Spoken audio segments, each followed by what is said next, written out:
So you guys definitely don't want to miss this one. Make sure you follow me for more historical information. I love bringing facts. I don't like bringing BS. I love waking people up to the truth of how history has been distorted and how you could be someone else other than who you think you are, i.e. African American. However, this particular topic goes back to my last post that I made about HR 4637, right there, and how the United States government told the Muskogee Creek that if they did not fulfill their treaty obligations and put the Creek freedmen back fully enrolled, that they was going to relinquish their rights and take away their funding. Now, I'm going to read this. However, it goes a lot deeper, and I want you guys to bear with me and stay with me with this, and I want you to definitely share this with other people who may be misinformed or who don't know this history. But here we go. The bill is real simple: to sever United States government relations with the Creek Nation of Oklahoma until such time as the Creek Nation of Oklahoma restores full tribal citizenship to the Creek freedmen disenfranchised in the October 6, 1979 Creek Nation vote and fulfills all its treaty obligations with the government of the United States and for other purposes. So first and foremost, this goes so much deeper because that disenfranchisement that happened in 1979 coincidentally was at the same point in time something else happened when it came to the Muskogee Creek people, and that is they changed their name. See, throughout history, the Europeans had been calling our people Creek people because they sat next to the creeks within Alabama, Georgia, Florida, and things like that. So they dubbed us Creek people. However, they claim we called ourselves Muskogee, which is not true because Muskogee is a language. It's what we speak, Muskukali. There was never a people. Hence, the United States government talks about the tribes that made up the Creeks, the tribes that made up who they identified as the Creeks. And I want you to stay with me, and I want you to listen to every word I say. Here, section 1, findings. This is the very first part of this bill that they were proposing, and it says Congress, listen to that word, Congress finds the following. 1, historically, the Muskogee Creek Nation were comprised of a confederacy of separate towns, tribes, and peoples. Did you catch that? Okay? The Creek Nation was comprised of towns and tribes of people. All right? Tribes make up the Creek Nation.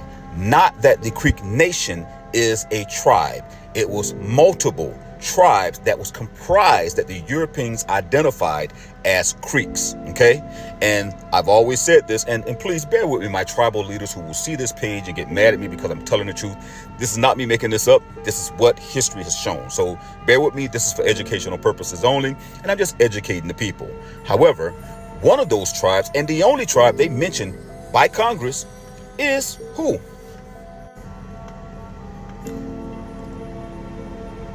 And I'll read it again. And I'll start right here. We're comprised of confederacy of separate towns, tribes, and people. Each town was a complete governmental unit in and of itself. Amongst those people were Yamasee or Jamasi, who were reported to have migrated from Africa prior to. For those who could not read it, here we go. And I'll read the rest of it. Reported to have immigrated from Africa prior to the European discovery of America. Now, let me ask you this, guys. How would someone immigrate prior to the European discovery? Because firstly, the Europeans would have to be saying that they noticed to be a fact. They would have had watched our people come from Africa. They would have to watch us immigrate ourselves over from Africa to there. That's why the word they used was reported. Because when they saw our skin, they couldn't make any sense of it other than they look like the people in Africa. They must be from Africa. Because how would you immigrate yourself across the water? What do we use? Cruise ships? Did we fly over? Now think about the distance from America to Africa and tell me how that was to be. Not just a few hundred people.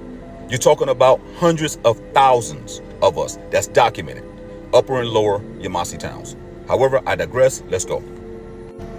Now, if we add on and use common sense, one of the number one thing these light-skinned brothers and pretendian $5 Indians like to say is that There was no black Indians over here. They are the original people. Here you have Congress openly starting their opening argument with there was black Indians here, and they called them Yamasee. And those Yamasee people, us, literally, remember, because we don't exist. We don't exist. And us black people are pretending. Remember all those trolls who you no longer hear from talking about there was no black Indians, and these guys are pretending and they're taking tribal identity of a people, yet Congress says something different. However, again, let me get out my feelings and just say this simply. This is Congress. They use the best historians. They use the best genealogists. They use the best when it comes to historical narratives and when they want to propose an argument, which is why the Muskogee Creek Freedmen or the Muskogee Creek took the actions that they took, which was trying to re-enfranchise the Creek Freedmen, because this door that Congress opened for them was just that. It was a Pandora's box they did not want to open. Okay? Now, this is a very important part of that bill because it talks about the Creeks and then the Loyal Creeks. And then we're going to go into census documents once I'm finished with this point that I'm making. But it says Creeks known as the, quote, Loyal Creeks, who generally resisted cultural assimilation, provided supplies, men, and support for the Union. A contingent of Loyal Creeks, which included a substantial, quote, black Creek component. Let's not overlook the word a substantial black. They didn't say Negro.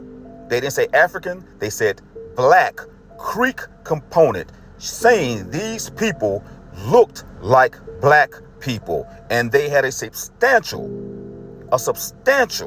amount of them that was a part of the Loyal Creeks, right? And it says they left their homes in Oklahoma and moved to Kansas to flee Southern Creek soldiers and their Confederate allies. Now, what do they mean to flee the Creek Confederate allies, right? Who were these Creek Confederate allies? I'll tell you. They were actually whites who had purportedly had Creek bloods, and they reported themselves on the census as such, that I look like a white man. However, I'm a Creek Indian. These are your $5 Indians. These are the people who wanted to put the original people into slavery. They were still fighting to put them in slavery. Hence, they said Creeks had Negroes in slavery. These were supposed to be the freedmen. See, the freedmen now, right? The Creek freedmen are supposed to be descendants of these white Creeks who were putting the black Creeks into slavery. You don't believe me? Watch this. Now, you can't see the whole thing, but I would please implore you, please, to go yourself and view the 5 civilized tribes census and break it down. Break it down systematically. Break the lies down, break the time frames down. Look at how things are not consistent and they don't make sense. But what I will say, if you look right here, let me see if I can do it right way, right there, and you get to the census, you will see whites, 3,200 and whatever, Creek Indians enrolled as such, right? Then you say Negroes enrolled as such. So what you have here, and it gets much deeper than that, because there was a large amount of white people, quote, white Creeks, enrolled as such, that identified as such, that was a part of the Creek Nation. And then they were identifying themselves as such, as white Creeks. And then they was breeding back in with black Creeks. Okay? This is trust me, it goes way beyond you guys can imagine, which is why it's so phenomenal to me to see how the Creek Freedmen basically are having to go about to be introduced back into a nation that was once theirs, because the Creeks were ran by Negroes. That is historically documented, and I'll bring the proof. I swear, for one of you who even test me and try me, I will show you how the whole Creek Nation was predominantly Negroes and identified as Negroes and ran the entire Creek Nation. Do not make me bring more receipts, because listen, I'm on a roll and I've been waiting on this one. Y'all watch and follow me for more information. Trust me, it gets deeper.